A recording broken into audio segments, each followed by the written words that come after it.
Dalam upaya memberikan pelayanan kesehatan terbaik dan juga sebagai wujud perhatian pemerintah Kota Palembang kepada masyarakat di tengah pandemi COVID-19, Wakil Wali Kota Palembang bersama jajarannya mengunjungi 2 orang lansia kurang mampu yang menderita penyakit stroke di kawasan Kelurahan Bukit Sangkal, Kecamatan Kalidoni.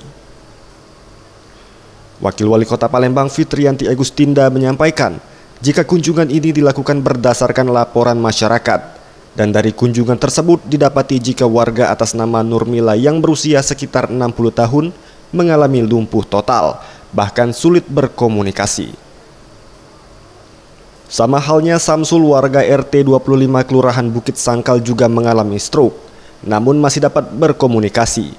Kendati demikian, keduanya hanya dapat berbaring dan tidak dapat beraktivitas akibat kelumpuhan.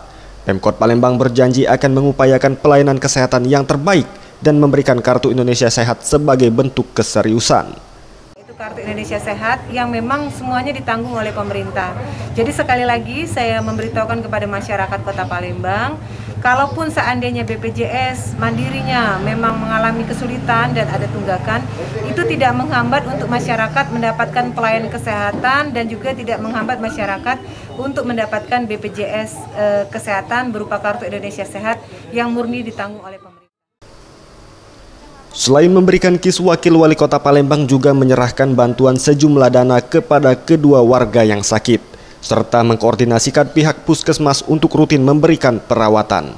Anugrah Sandi Pratama, Sriwijaya TV.